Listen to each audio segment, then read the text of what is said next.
Hi everyone, welcome back to Shine Classes. First of all good evening. कैसे हैं आप सब? होपफुली सभी बहुत अच्छे हैं। सभी को गुड इवनिंग, राधे राधे, जय श्री कृष्णा, राम राम। चलिए आइए करते हैं बहुत ही अच्छी सी सिंपल सी क्लास को, जहां पर आपका संस्कृत का टॉपिक डिस्कस होगा। संस्कृत के सिलेबस में काफ़ी कुछ मैंने संस्कृत, हिंदी, मैथ ये सब कुछ प्रॉपर किया। कंप्यूटर भी मैंने बहुत कुछ करवाया है। काफ़ी चीज़ें जो कुछ भी हैं आपको ये ध्यान रखना है कि प्लेलिस्ट 2022 की यूज़ करके पढ़ भी लेना है। साथ ही साथ ये ध्यान रखना है कि जो टिल क्लासेस चल रही हैं उनको टाइम पर पंक्चुअलिटी के साथ करना है। तो चलिए आइए देखते हैं आज की इंटरेस्टिंग क्लास को। आप जुड़े हैं मेरे साथ। मैं हूँ शालिनी, सभी का स्वागत है शालिनी क्लासेस। तो जितने फ्रेंड्स आज पहली बार इस क्लास में यहाँ पर आए, चैनल को सब्सक्राइब करिए, दोस्तों में शेयर करिए, लाइक करना बिल्कुल नहीं। कोई प्रॉब्लम है मुझे बताइए कमेंट बॉक्स में। टेलीग्राम को ज्वाइन करिए, हर क्लास का लिंक दिया था। आपकी डेली लाइव क्लासेस चल रही हैं, सुबह शाम आपको क्लासेस हो रही। 7 बजे क्लास हो रही है, 8 बजे क्लास कर रहे हैं। दिन में हम लोग सुबह 10 बजे 11 बजे क्लास कर रहे हैं, कि 1 घंटे की लाइव क्लास कर रहे हैं। तो वैल्यूएबल चीज़ें आपके साथ हो रही हैं। अब यहाँ पर आज की क्लास भी इसी तरीके से बहुत इंटरेस्टिंग होगी। काफ़ी अच्छे प्रश्न मैंने लिए हैं आपके संस्कृत के टॉपिक से। बहुत बढ़िया है, पूरी क्लास एंड तक देखिएगा। चलिए आइए फिर बढ़ते हैं आगे, देखते हैं कि आज की आपके सिलेबस में शब्द रूप और धातु रूप दोनों दिया है बोलिए हाँ। आपके जो शब्द रूप दिए हैं उसमें बालक का शब्द रूप, राम का शब्द रूप, ऐसे बहुत सारी चीज़ें हैं जो दे रखी हैं। हमें इन्हें क्या करना है, चीज़ों को समझते हुए पढ़ना है। तो कुछ जैसे आप शब्द रूप की बात करें तो बालक का शब्द रूप है, राम का है, मुनि का है, फल का है, नदी का है, बालिका का है, कई सारे हैं। तो हमें क्या करना है कि एक दो को प्रिपेयर करना है अच्छे से, उन्हीं के बेस पे और जो रिलेवेंट वाले हैं वो सारे बनाने होंगे एक एक करके। तो हम इस तरीके से सेम एक याद करते बाकी रिलेवेंट बना लेते हैं। तो कुछ उसी तरीके से यहाँ पर शब्द रूप के मैंने डायरेक्ट प्रश्न आपको लिए हुए हैं। आपको शब्द रूप का पूरा एक पीडीएफ टेलीग्राम पर मिल जाएगा, वहाँ से आप उनको याद कर लेगा। पुरानी बुक्स आपके पास ऑलरेडी होंगी भी, तो वहाँ से भी कर सकते हैं। आइए देखते हैं, पहला क्वेश्चन आपके सामने स्क्रीन पर है। क्वेश्चन नंबर 1, पहला, राम शब्द का प्रथमा एक वचन का प्रथमा विभक्ति है, ठीक है। प्रथमा विभक्ति एक वचन का रूप क्या होगा? अब राम का शब्द रूप जिन्हें याद है, जिन्हें वचन, एक वचन, बहुवचन, द्विवचन, विभक्ति, प्रथमा, द्वितीया, तृतीया, ये सारी चीज़ें हैं, आपको इसी तरीके से करना होगा। तो राम शब्द का प्रथमा एक वचन का रूप क्या होगा? तो रामः होगा। क्या होगा? राम का रामः होगा, राम का रामः, पहला। दूसरा बात कर लेते हैं क्या है, तो फल शब्द का द्वितीय बहुवचन का रूप जो है वो क्या होगा? फल शब्द का द्वितीय बहुवचन का रूप जो है वो क्या होगा? तो फलानी होगा। फल का क्या होगा? फलानी होगा। ध्यान से सुनिएगा, फल का फलानी होगा, राम का रामः होगा। राम का रामः होगा एक, फल का फलानी होगा दो। आगे बढ़ते हैं, पुस्तक का क्या होगा? तो शब्द का तृतीया एक वचन का जो रूप है वो पुस्तकया होगा। पुस्तक शब्द का तृतीया एक वचन का रूप क्या होगा? तो तृतीया होगा, ये ध्यान रखिएगा। तो पहला रामा, दूसरा फलानी, तीसरा पुस्तकया। ध्यान से आपको ये ध्यान रखना है कि ये प्रश्न आपको अति लघु उत्तरी में आए तो ऐसे लिखिए। आपको यही सारे प्रश्न आपके जो हैं आपके एमसीक्यूज में आएंगे, बहुविकल्पी में। तो 4 अलग अलग ऑप्शन सेम चीज़ का आपको देगा। उन चारों में जो सही होगा वही आपको एक चूज़ करना होगा। तो जब आपको ये चीज़ पता होगी तब आप ये चीज़ कर पाएंगे।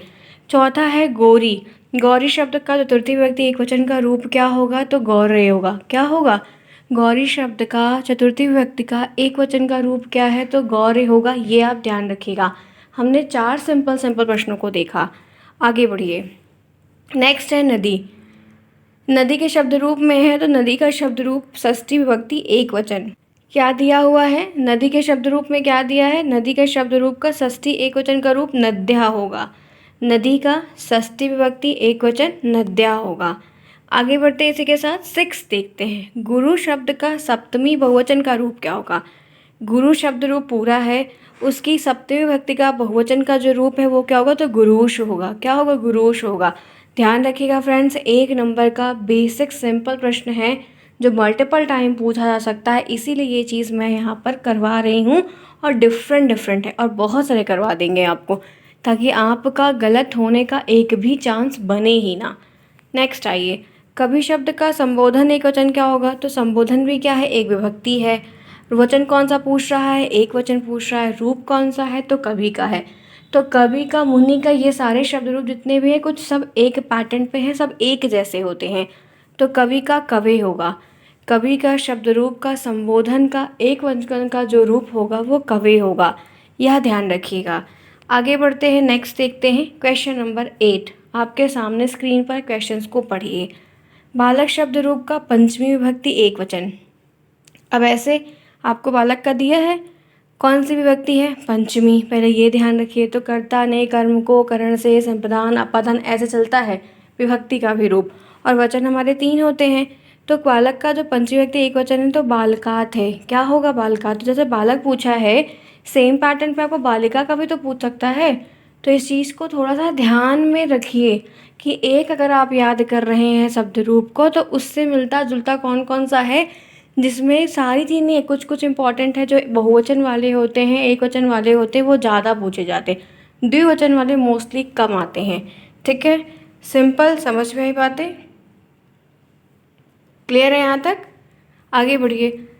9th देखिए, 9th यहाँ पर क्या है? विद्या शब्द का प्रथम बहुवचन का रूप क्या होगा? विद्या शब्द रूप है, उसका विभक्ति प्रथमा, बहुवचन रूप की बात जो है बहुवचन है, तो क्या है? तो विद्या का विद्या होगा, विद्या लिखा है उसका विद्या होगा, एक हो गया। आगे बढ़ते हैं, नेक्स्ट क्वेश्चन नंबर 10। कृष्ण शब्द का किसका शब्द रूप? कृष्ण का। शब्द रूप किसका है? कृष्ण का। वचन कौन सा है? एक वचन। विभक्ति क्या है? द्वितीया। तो क्या लिखेंगे? कृष्णम। क्या लिखेंगे? कृष्ण शब्द का द्वितीया विभक्ति एक वचन का रूप क्या होगा? कृष्णम होगा। तो ये विद्या हो गया, यह आपका कृष्णम हो गया। इसी के साथ नेक्स्ट आते हैं, 10th देखते हैं। पुत्र शब्द का पंचमी विभक्ति का बहुवचन का रूप। शब्द रूप क्या है? पुत्र।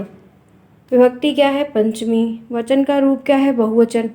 तो पुत्र शब्द का पंचमी विभक्ति का बहुवचन का रूप क्या होगा? तो पुत्रेभ्या होगा। क्या होगा?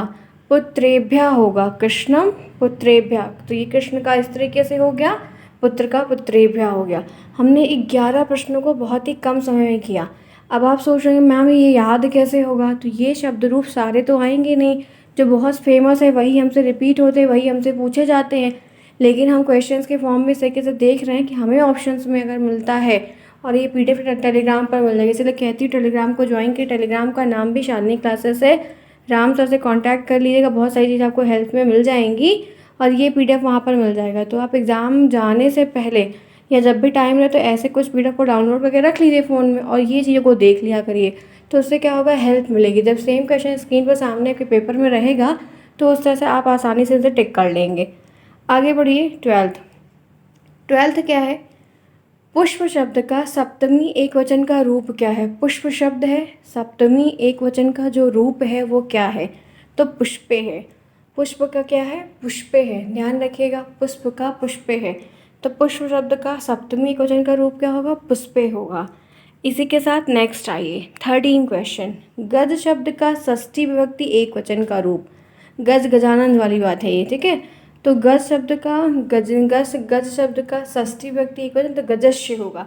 तो याद रखिए कि जब षष्ठी विभक्ति यानी कि आपकी छठी विभक्ति जब पूछता है तो अश्य वाली, और लास्ट वाली जब संबोधन वाली सप्तमी पूछता है, सप्तमी का बहुवचन पूछता है तो कलेशु, बालकेशु, रमेशु ऐसे शब्द आते हैं।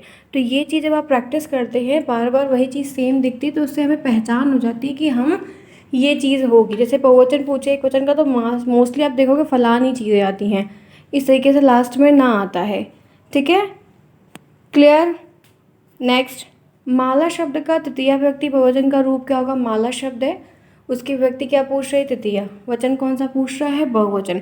तो माला शब्द का तृतीया विभक्ति का बहुवचन का रूप क्या है? तो मला भी है, मला भी है। ठीक है, क्या है? 14 में एक बार ध्यान रखेगा कि मला भी यहाँ पर राइट आंसर होगा। आगे बढ़ते हैं, नेक्स्ट 15वां क्वेश्चन आपके सामने है। नर। नर शब्द का संबोधन विभक्ति बहुवचन का रूप क्या है? तो नरा है। नर शब्द का संबोधन विभक्ति बहुवचन का रूप क्या होगा? तो नरा होगा, नर का नरा होगा, ध्यान रखिएगा। आगे बढ़ते हैं 15। धेनु शब्द का प्रथमा विभक्ति वचन का रूप क्या है? तो धेनुआ है। धेनु शब्द का प्रथमा का एक वचन का रूप क्या है? तो धेनुआ है। सिंपल सा है, कोई बहुत दिक्कत की बात नहीं, इनको देखिए समझिए।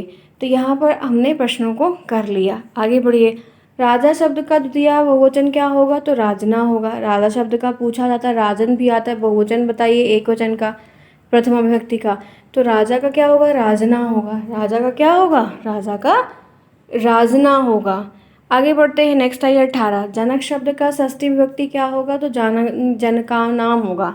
षष्ठी विभक्ति का बहुवचन क्या होगा? जन का नाम होगा। आगे बढ़िए, नेक्स्ट है 19। देखिए क्या है, सीता शब्द का चतुर्थी विभक्ति एक वचन का रूप। सीता शब्द का चतुर्थी विभक्ति एक वचन का रूप सीताएं होगा।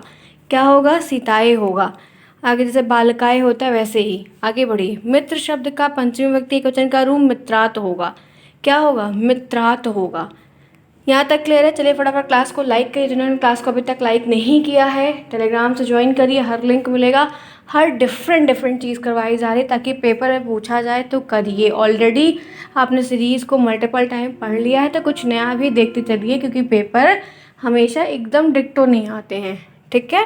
रिपीट होते हैं बट एकदम टू कॉपी नहीं है। और फिलहाल हम पेपर भी करवा रहे हैं। चलें आगे। नेक्स्ट है, मित्र शब्द का पंचमी विभक्ति एक वचन का रूप मित्रात होगा। मित्र और बालक वाला रूप एकदम सेम हमेशा रहता है। तो कौन सा शब्द रूप है? मित्र। पंचमी विभक्ति है, वचन एक वचन मित्रात होगा। नेक्स्ट आपको दिया है ग्राम। ग्राम शब्द रूप है, सप्तमी विभक्ति बहुवचन का रूप क्या होगा? ग्रामेशु होगा। बालक का रूप और ग्राम का मैंने आपको बोला था ना कि सातवीं वाली विभक्ति बहुवचन का रूप जब भी दिखे तो ग्रामेशु। ऐसे बालकेशु है, फलेशु है, ऐसे रामेशु है, ये आपको मैंने पहले बताया था। इसी तरीके से सारे होते, कुछ नया नहीं रहता है, बस इनको देखिए समझिए, ठीक है? नेक्स्ट है, दास शब्द का प्रथमा बहुवचन क्या होगा? तो दासा होगा। प्रथमा बहुवचन हमेशा लास्ट में वही बढ़िया की मात्रा लग जाती है और आहा की बिंदी लग जाती है, मोस्टली देखोगे तो। ये ट्रिक अपने आप से कुछ समझते समझते आती है। नेक्स्ट आइए, वन शब्द का द्वितीय विभक्ति एक वचन का रूप वनम होगा। क्या होगा? वन शब्द का द्वितीय विभक्ति वचन का रूप क्या है? तो वनम है, वनम। आगे बढ़िए, कुत्र का अर्थ क्या है? कहाँ। कुत्र का अर्थ कहाँ है? कुत्र का अर्थ क्या है? कहाँ। कुत्र का मतलब कहाँ। सर्व का प्रथमा एक वचन पुल्लिंग क्या होगा? सर्वा होगा। सर्व शब्द दिया है, विभक्ति आपको प्रथमा दी है, वचन आपको एक वचन दिया है, लिंग आपको पुल्लिंग दिया है, तो सर्व का सर्वा होगा। सर्व का क्या होगा? सर्वा होगा। आज की जो क्लास ये हो रही 25 प्रश्न तक हम आ चुके हैं। ये 25 आपको अति लघुत्तरी के साथ साथ बहुविकल्पी में भी आ सकता है, डिफरेंट चीज़ों में। अब आज के जो कमेंट होंगे, अगर आप कहेंगे कि हाँ मैम इस तरीके का धातु रूप का और डिफरेंट और भी जो चीज़ें सबका करवाइए, तब तो मैं सबका अति लघुत्तरी जो वेरी शॉर्ट क्वेश्चन है वो इस तरीके से आपको करवाने को तैयार हूँ, जिसमें 30-30, 40-40 के सेट, 50-50 के सेट हाईएस्ट करवा दूँगी। लेकिन आपके कमेंट आज जितने ज़्यादा कमेंट्स होंगे विथ ग्रीन हार्ट के साथ, ध्यान रखिएगा, उन्हीं के कमेंट्स इतने ज़्यादा होते हैं समझ में नहीं आता है। तो ये हाईलाइटर रहेगा कि आप इस बैच के हैं और आपने ये चीज़ें कही हैं, इतना ध्यान रखिएगा। आपकी ही कमेंट बॉक्स के बेसिस पे मैं आके करवाऊँगी। अगर आपको करना है, PDF चाहिए, तो मुझे कमेंट बॉक्स में ज़रूर बताइए, ठीक है? आगे बढ़िए, तव शब्द का अर्थ क्या होगा? तव का अर्थ तुम्हारा होता है। संस्कृत में कुछ मीनिंग के भी चीज़ें आती हैं। नेक्स्ट, भवता का अर्थ क्या है? आपका, ठीक है? भवता का अर्थ क्या है? आपका। किम का द्वितीय विभक्ति एक वचन क्या होगा? किम होगा। किम का द्वितीय, किम का रूप आता है, अश का रूप आता है। नेक्स्ट आइए 29। मम का अर्थ क्या है? मेरा। कृपा का अर्थ क्या है? कृपया, ठीक है? मम का मतलब मेरा। वृक्ष शब्द का द्वितीय विभक्ति एक वचन क्या होगा? बहुवचन क्या होगा? तृच्छय। वृक्ष शब्द का तृच्छय। आगे बढ़िए, गुरु शब्द का प्रथमा विभक्ति गुरुआ। देख लो, प्रथमा एक वचन गुरुआ, ठीक है? गुरु का प्रथमा एक वचन गुरुआ होता है। कन्या शब्द का द्वितीय बहुवचन क्या होगा? कन्या होगा। बढ़िया की मात्रा सिर्फ लगा है, आह की बिंदी लगी हुई है, बाकी कुछ नहीं है। हस्त शब्द का षष्ठी विभक्ति क्या होगा? हस्तस्य होगा, मतलब हाथी के ऊपर है, ठीक है? आगे बढ़िए, नेक्स्ट, सूर्य शब्द का पंचमी एक वचन क्या होगा? सूर्यात होगा। सूर्य शब्द का पंचमी विभक्ति एक वचन क्या होगा? सूर्यात होगा।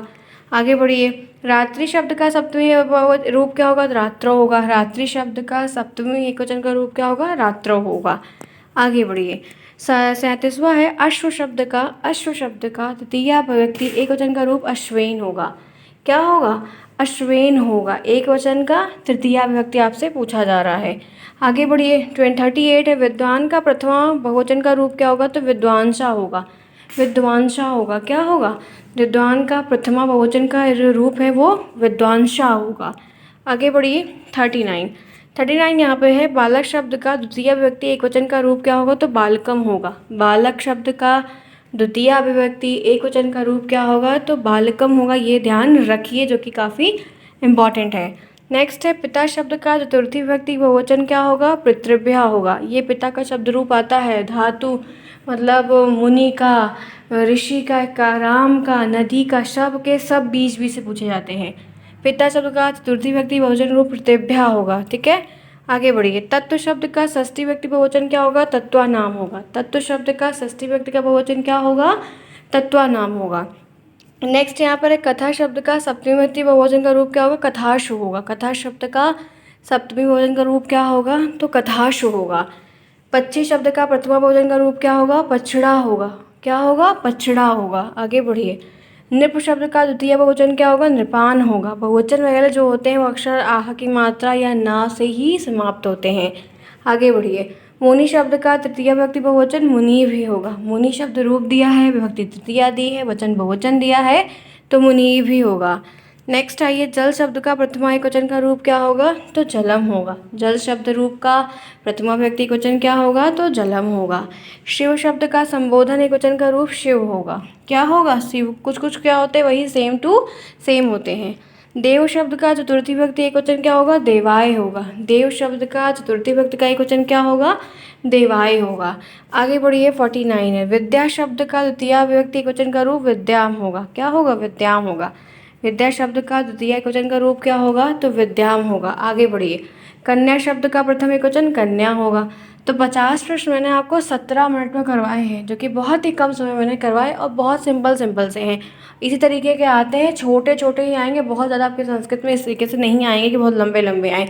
ठीक है, तो ये रही शानदार सी क्लास। PDF आपको टेलीग्राम पर मिलेगा। टेलीग्राम का नाम भी शानदार क्लासेस है। जुड़िए, समझिए, देखिए, सीखिए। फिर कोई प्रॉब्लम है तो डिस्कस करिए, क्योंकि चीज़ें आपके लिए सॉल्वेबल होंगी जब आप उस पर वर्क करेंगे। उम्मीद है कि कोई समस्या नहीं है। समझाने का प्रयास मैंने किया है, बताया है। फिर कोई समस्या आपको लग रही है, चीज़ दिक्कत लग रही है, डाउटफुल लग रहा है, तो थोड़ा हार्ड वर्क करिए ताकि आप चीज़ों को समझ पाएँ। सारे सब्जेक्ट की हर नोट्स अवेलेबल है टेलीग्राम पर, आपको मिल रहेगी। लेकिन यहाँ से पढ़ रहे हैं, खुद नोट्स बनाए हैं, जो भी कर रहे हैं, ध्यान रखिए कि 90% लाना है। वो कैसे लाना है, क्या करना है, ये आप पर डिपेंड करता है। मैं आपको हिंट दे रही हूँ, गाइड दे रही हूँ और 1 by 1 करके चीज़ों को कंडक्ट करवा रही हूँ। तो आपकी रिस्पॉन्सिबिलिटी बनती है कि आप उन चीज़ों को पढ़ें और समझें, आगे बढ़ें। मिलते हैं नेक्स्ट में, तब तक के लिए keep smiling. Bye bye, see you soon, best of luck.